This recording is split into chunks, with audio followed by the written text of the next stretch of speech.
والسلام علی رسول اللہ اما بعد۔ اللہ تبارک و تعالیٰ نے قرآن کریم میں سورہ بقرہ کی آیت ہے 157 نمبر اس آیت کا، اس میں جو ہمیں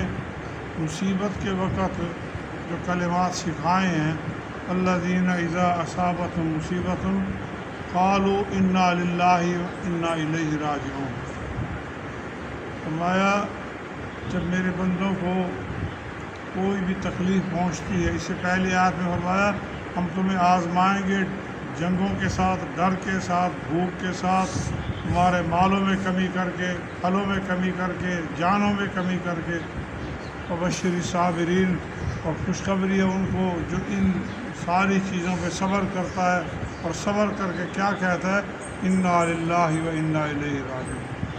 چھوٹی تکلیف ہو، بڑی تکلیف ہو، کسی بھی قسم کا کوئی حادثہ ہو، بندہ مر جائے، ڈکیٹی ہو جائے، چوری ہو جائے، کوئی چیز گم ہو جائے، کانٹا چبھ جائے، حتیٰ کہ ہم عائشہ رضی اللہ تعالیٰ فرماتی ہیں ایک بندہ نے پیسے رکھے اس سائیڈ والی جیب میں، اور تلاش کرتے وقت اس کا ہاتھ دوسری جیب میں گیا، اس وقت بھی جو اس کو پریشانی ہوئی، اس کا بھی اللہ تعالیٰ بندے کو اجر دیتا ہے، ثواب دیتا ہے۔ حتیٰ کہ آپ نے فرمایا صلی اگر کوئی کانٹا بھی کسی کے پاؤں میں چبھ جائے، اللہ تعالیٰ بندے کو، مومن کو، اس کا اجر دیتا ہے۔ کانٹا چبھنے کا، بڑی تکلیفوں کے اجر کتنے ہو گئے، لیکن کہے کیا، انا للہ و انا الیہ۔ نقصان پہ جب بندہ یہ کہتا ہے، اللہ تعالیٰ فرماتا ہے ان صبر کرنے والوں کے لیے خوشخبری ہے، یہ وہ لوگ ہیں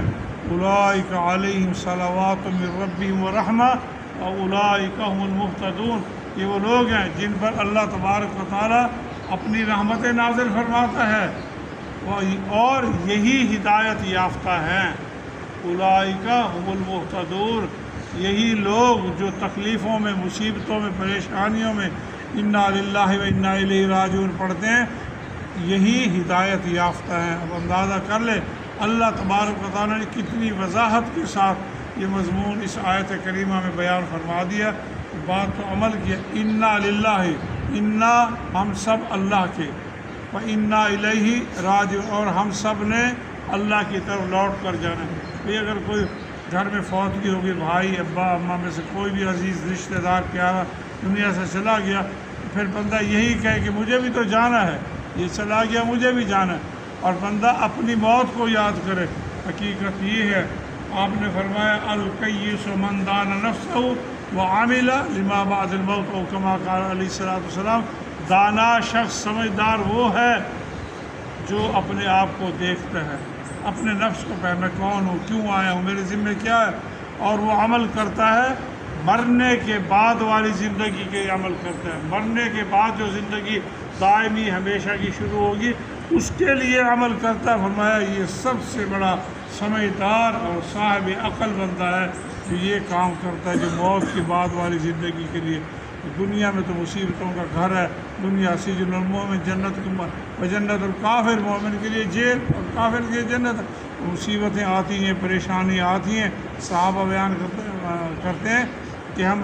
اللہ کے نبی کی بیٹی ام کلثوم رضی اللہ عنہ، یا سیدہ رقیہ رضی اللہ عنہ، عثمان کے گھر تھی، جنگ بدر کے موقع پہ وہ بیمار تھی، وہ نہیں گئے تھے جنگ میں، تو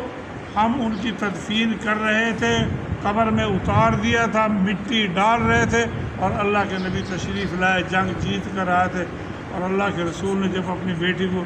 دفن ہوتے دیکھا، ہمارے ابھی کراچی سے، کہیں سے کوئی آ رہے ہیں، دور سے آ رہے ہیں، منہ دیکھ رہے ہیں، حالانکہ اللہ کے نبی نے پتہ تھا آنا ہے، کہ وقفہ کتنا ہے، مٹی ڈال رہے ہیں، دفن کر رہے ہیں، آپ صلی اللہ علیہ وسلم نے